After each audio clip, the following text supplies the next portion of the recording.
trying to buy houses and flip them for the last 4 years. But now you've got builders out there that are still building properties. Oh yeah. You're Building. competing with a brand new product that's 20 to $30,000 less and 2 to 3% better in rate. It's 3.99 in Lennar right now. Yeah, that's stupid. Yeah, and there's new builds in the neighborhood too, so and they're offering all closing costs covered and everything, so it's ridiculous. And Lennar is now offering buyer agent cooperation now too. I don't know if you guys is doing the same thing. They didn't used to. Wait, say that again, Jim. What'd you say? Offering buyer's agent cooperation compensation. Oh, ours always have. Sometimes Lennar will go to this like flat rate instead of a percent. And I've had a higher dollar one up in Dove Mountain, but they were on a flat rate. So that was like early days when you had to talk to buyers about paying the difference, which thankfully I did with mine. But yeah. I think I saw it at like 4% for buyers agent compensation. DR Horton's offering a 4% incentive right now. Yeah. Dr. Horton. Does Dr. Horton hear a who? All right. Does anyone have a super cheap house on the northwest side I can buy for my sister? Yep. I sure do. It's 925. It's got a 5 bedrooms. Did you say northwest side? Yeah. How much are you looking? She can only afford about $1,500 a month. So if I buy it and have to cover a small bit of the extra, I might. But have you considered a 3-bedroom co-op? I've got a townhouse style available. They're plug and play. Fantastic. I need to keep her in the same school district and area for the kids. Oh, yeah. I thought about it. I thought about just buying a co-op, but the thing is, it's just a three bedroom would work, but that's what I need for her.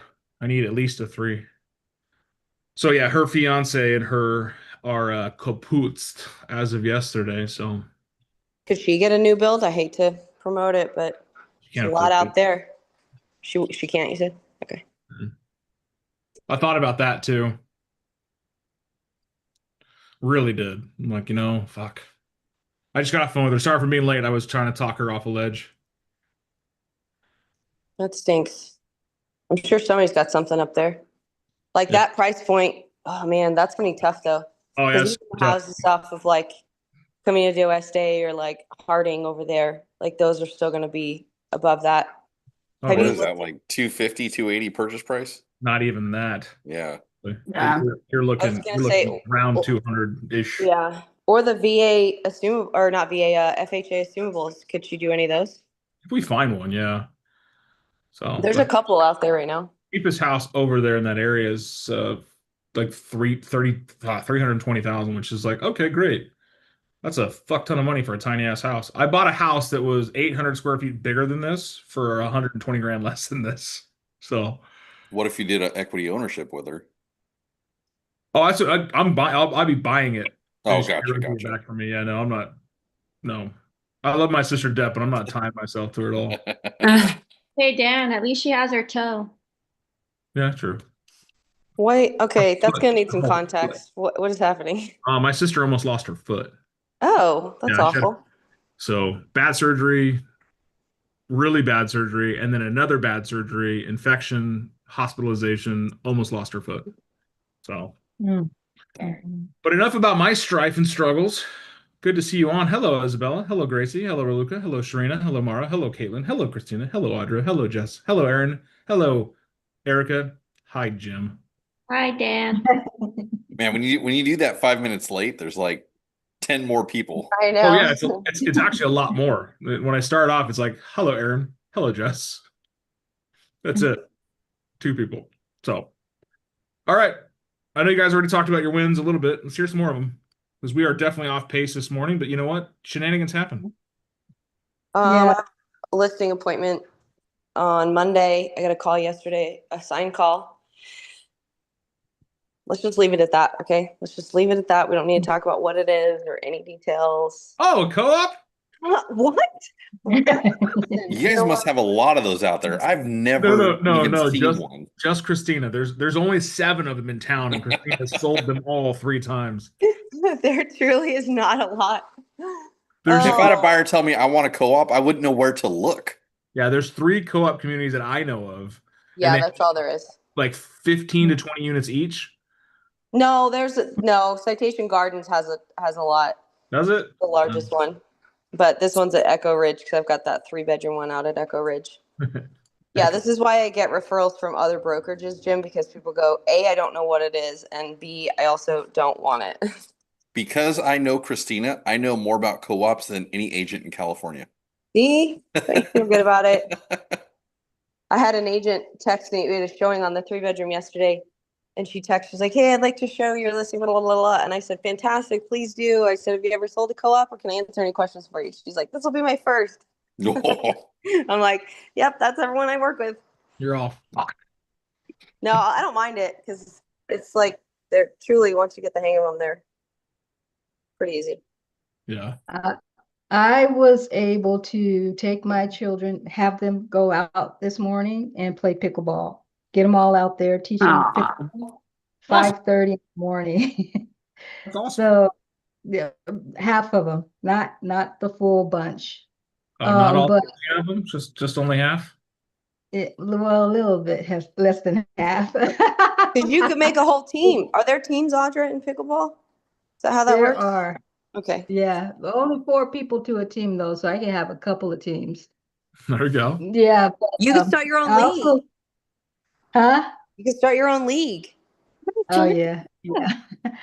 And I also have 2 of my girls that are buying houses. So one of them I get to help them out, and the other one, she just called me too, and she's I get to refer her out. So that's my win.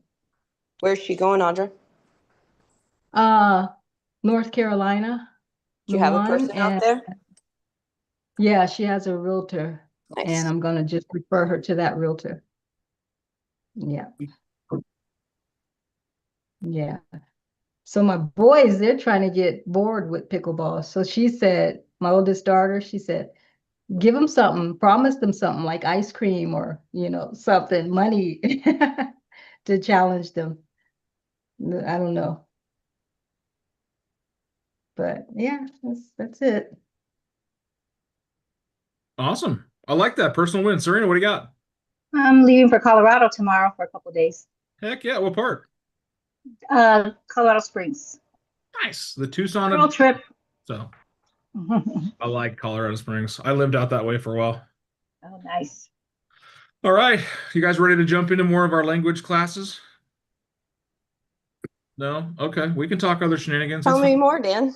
Tell me more, right? Today we're going to dive into tools of language, right? Today we're going to jump into some of the things that most of us don't quite know that we understand, but we understand them, right? People rarely tell us exactly what they mean. Would you agree?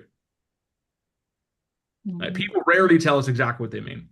They say things that are vague, maybe not full sentences, but behind what they're saying, inside that vague meaning, are keys to uncovering their truth, their fears, their motivations.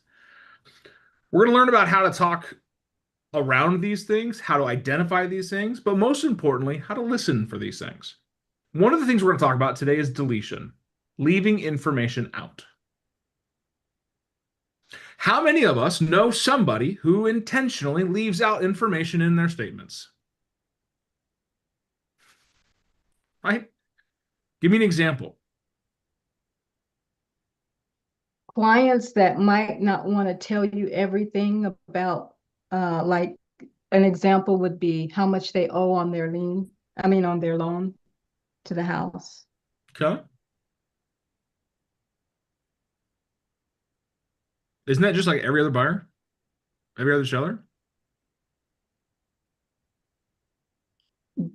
I would think that they would share everything so that the They real won't. estate Yeah. can help And them. why won't they? Why won't people share everything with you? They don't trust you. Fear. Fear, right? Yeah, vulnerability. Fear of judgment, vulnerability, right? Something else? Like a strategy, like a tactic to keep it close to the vest. Right. I don't know if you're working for me, if you're working for the other side. So I'm not going to give you all the information that you can turn around and then use it against me. Right? We're trained in the digital age not to give information away because it can be used against you. So people communicate in such a way in a deletionary pattern where they're like, hey, I like the house. I'm leaving out a whole lot of information. I'm just not sure this is the right house. Is that not a vague pattern of communication that we may hear? So what questions can you ask to gain clarity on that vague statement? Tell me more. All right. Tell me more. What is it about? ... Yeah. What specifically makes you unsure? One of the things we fail to do in sales and in most conversations is to ask for clarity. We assume we know what they're talking about. And anyone ever had this someone, hey, blah, blah, blah. You're like, yeah, I know them. You have no idea who that person is. Just to keep the conversation going. I like to pull this one. Ooh, why do I know that name? Yeah. Oh, that sounds familiar. You know what? I don't know them personally, but the name sounds familiar. I get that a lot. These are deletion. These are people leaving information out, right? I'm not sure it's the right house. Another thing to keep in mind for is generalization, broad strokes. All salesmen are blank, right? Agents just push me. Agents always pressure me. You can see generalizations by two words, most commonly. You know what those two words are? Always and never. Always and never. Absolutionism. You're always pressuring me. Am I always pressuring you? Aaron, you never show up on time. I don't know if that's true. But you can tell people are generalizing by those two words, absolutionism, never and always. So when somebody says, agents always pressure me, what's a pattern interrupt? In what way? In what way, right? Or can we just, how's this? Jessica, hit me with an absolution. Some generalization. Agents are always pressuring me. Always? Yes. Okay. Tell me more. Because what I'm doing is I'm going to challenge the generalization. I'm going to challenge the absolution. Right? Jim, you're never on time. And Jim responds, never? I mean, I believe that to be true. Mikey's never on time. But Mikey believes that it doesn't start until I get here, so I'm never late. I'm with you, Mike. Preach. But if someone uses a generalization like buyers are always asking for too much, always? Sellers are always greedy, always? And then we could add another question behind that. Could you tell me about a time that happened? Can you tell me about a time you experienced that? Would you share with me more information about that? My wife has told my daughter never date somebody that's in car sales or real estate. That's fair.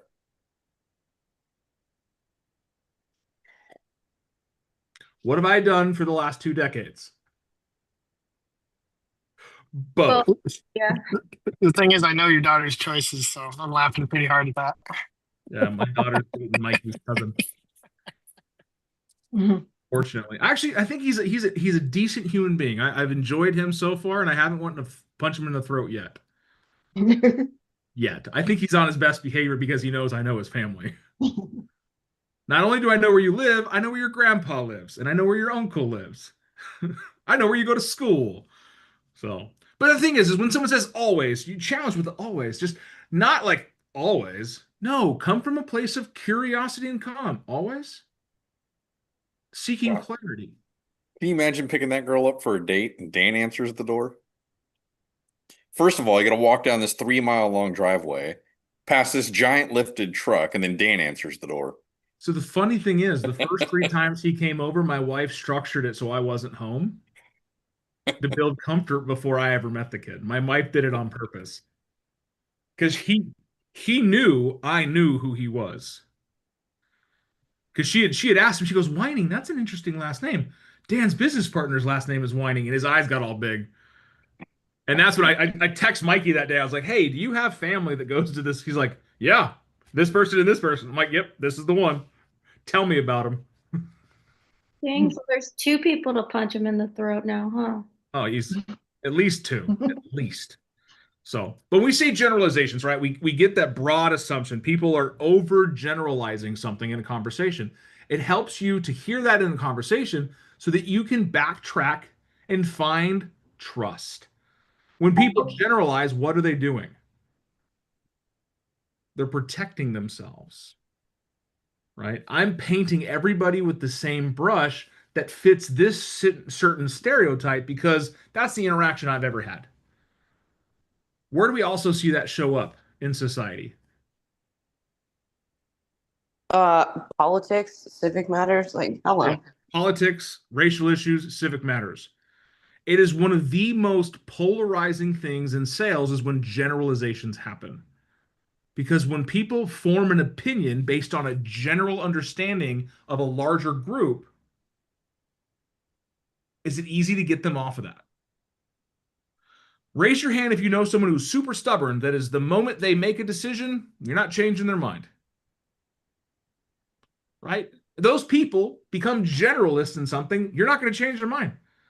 It's the dad that goes along with you on the inspections that says every house is crap. Every realtor's just trying to take advantage of my daughter.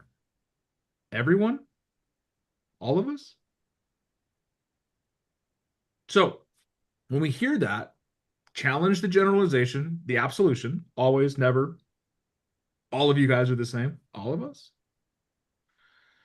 Oh, you know what I mean. I don't. Would you explain that? Help me understand. Or here's a great sentence. It's a little mastery. Out of curiosity, blank. Out of curiosity, what makes you say that? Out of curiosity, what do you mean? Out of curiosity, where'd you get that opinion? Out of curiosity, what happened to get you to form that opinion? Can we see how we're peeling back onion layers to build more trust and confidence? Nobody likes a challenge unless it's behind a keyboard. Yeah, nobody in person likes to have conflict.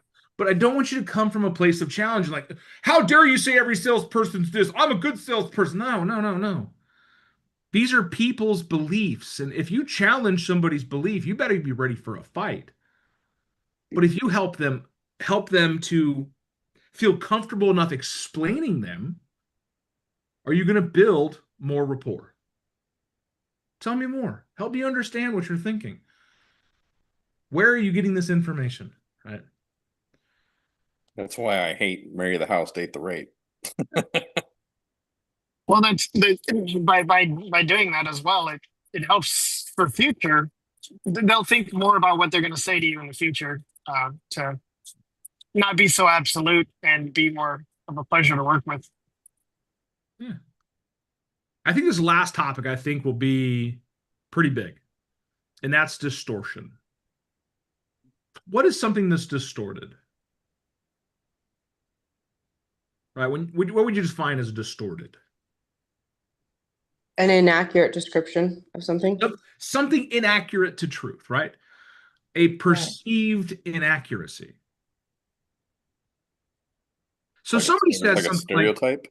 It might be a stereotype, but it's more along the lines of, Jim, if I put an offer, they're just going to reject it. Mhm. I'm distorting the truth based on my bias. Well, if I show up at 8 o'clock, no one's going to listen anyways. Or what about if you hold an open house, nobody's gonna come, so you don't need to hold anymore. Why would I even do that, right? So we can see how that's already creating massive amounts of doubt. We all speak in distorted tones. All of us. Yes, you can challenge me on that. All of us? Yes, all of us. At some point, we will speak in distorted tones. And how do we challenge it? Erica, if I put the offer in, they're just going to reject it. They might, but they also might not. Why don't we find out? Statements. I want to lead away from statements. What do we lead with? Tell me more. Questions. That's my go-to now. Tell me. I'm just gonna answer with that every time. Tell me more. Tell me more. Right. Someone else. Give me a shot. Right. If I put the offer in, they're just gonna reject it. What makes you say that? Okay. There's a good one. How about this one? How do you know? Or what if they don't? Well, what if they don't? That's what I was just thinking. What if they don't? What if they don't? Right. And this is two sides of the coin. Some people are positive minded, right? They're solutions minded, positive, more on the plus side. What if they don't? Or people that are on the negative, right? How do you know? Let's just put in an offer so they'll counter back with us. Yeah. So if I don't challenge the statement, are they going to listen to my description for help, right? Are they going to ask, are they going to take my solution? Well, it doesn't plant a seed of doubt or open up a potential other viewpoint. Yeah, it doesn't. Because you're just like, oh, what if they won't take my offer? Just put an offer in anyways. But if I add that one little thing in, then how do you know? Here's a great subject question. Would it surprise you, blank? Hey, Jim, if I put the offer in, they're just going to reject it. How do you know? Would it surprise you if they didn't?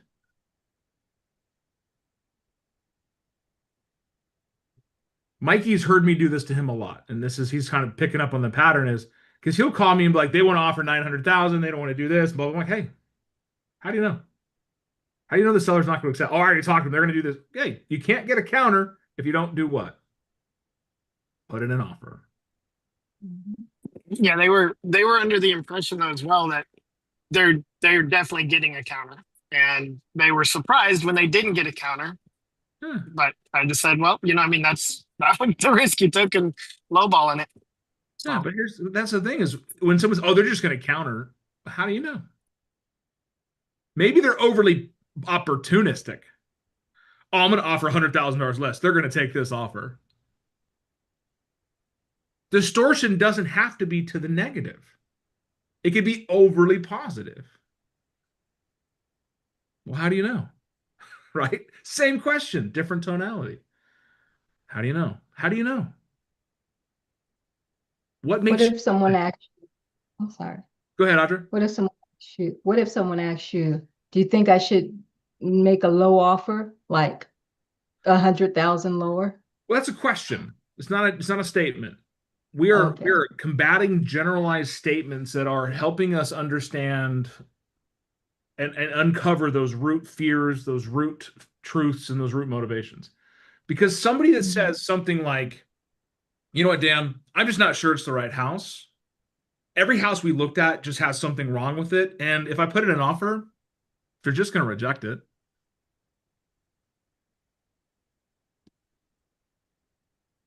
Of the three we just learned, deletion, generalization, and distortion, what did I just say? It was distortion. All of them. All three. Yeah. So how do we handle, like, you know what? People are going to say that. I'm just not sure this is, I'm not sure buying a house is right for me right now. Okay. Question one. What specifically makes you think that? What makes you say that? Tell me more. If somebody's going to put them all together, what are you going to say? You know what? I don't think buying a house right now is good for me because every house on the market right now is overpriced. Every one of them. And even if I put in an offer, it's just going to get rejected. Do I sound like somebody who's confident in the process? Have we underlined a fear around something? We've circled out there's a doubt. Now go back into your experience. Have you ever ran across a buyer, a seller, a potential client that has said something along those lines? Usually there's a past trauma too. That's what we're getting at. That's what we're getting at, Jim. Why do people have these beliefs? What is it about the market that makes you feel like it's not the time for you? I'm going to take that statement, I'm going to break it down. Mara, I heard you say that every house out there is overpriced. Tell me more about that. Well, every house is overpriced. Everyone? I'm an Actually, isolate. not everyone. Yeah, right? Not everyone. I mean, there's a few out there, right? So, you know, what makes you think they're just going to reject your offer? Again, we can break it apart. So low. They're low. Well, okay. Would it surprise you if we found a deal that somebody said yes to? Yeah, I guess we could try. Okay. I'm willing to try. Are you? Yep. See, now I'm interjecting my own confidence. Are you going to be able to get a turnaround in a single sentence? Maybe. Maybe not. But you see how you do it. You're isolating it. You're understanding, like somebody said something. I'm listening now. It's okay. Boom. I'm there. I'm listening. I hear the fear. I hear the doubt. I hear the distortion.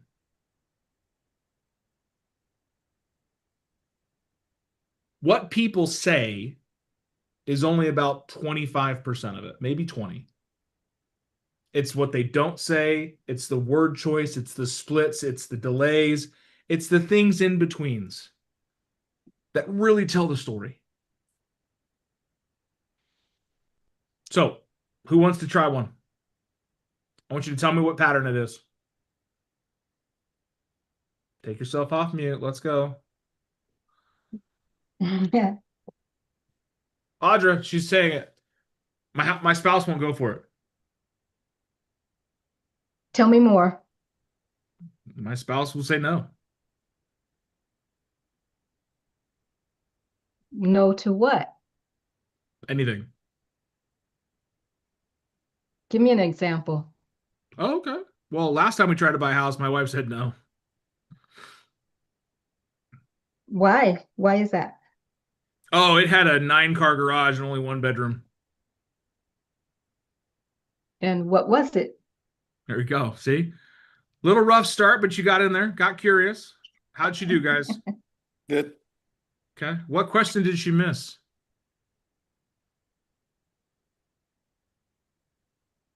Maybe something about what do you think she'd say yes to? That's a good one. But we forgot the main question. How do you know? My wife's gonna, how do you know? Well, she says no to everything I say. Here's your next line.